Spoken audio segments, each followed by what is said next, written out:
The right to know about chemical hazards on the job and in the community is now a reality.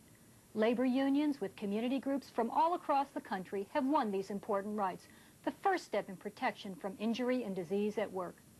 I'm Peg Seminario, Director of Health and Safety Activities here at AFL-CIO headquarters in Washington, D.C. We've put this program together to tell you about your rights under one of the key right-to-know protections, the OSHA Hazard Communication Standard. The right-to-know law is a tremendous tool for increased union participation in health and safety. Although the federal and state laws set minimum requirements, these can be improved or incorporated into contractual language. This may be especially important since different interpretations of the law can affect the implementation of effective right-to-know programs. New contract language can be negotiated to clarify areas of dispute.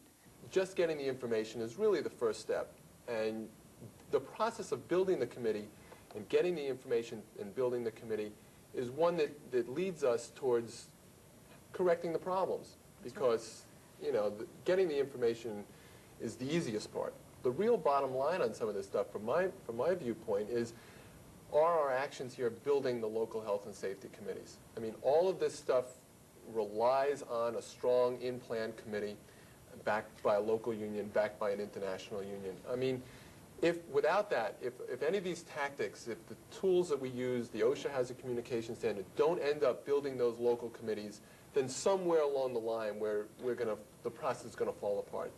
When problems with hazardous chemicals can't be solved through the Safety and Health Committee or the grievance procedure, it's time to call OSHA. Ask for an in-plant investigation and citations for documented violations. The only threat that the company has to tell the truth is essentially the threat that you'll find out that they're not telling the truth and that you might call OSHA in. And as you know, the companies fight OSHA and we all malign it. They hate OSHA inspections. We're seeing a fair number of citations. You have to remember, first of all, that all these citations most of them have no penalties attached to them whatsoever. It's a wrist-slapping kind of thing.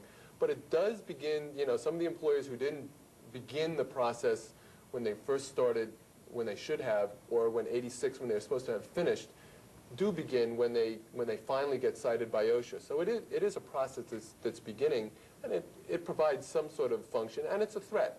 I mean, employers don't like to have OSHA come in there, don't like to be found in the wrong, don't like to be found violating the law, and they know that they are.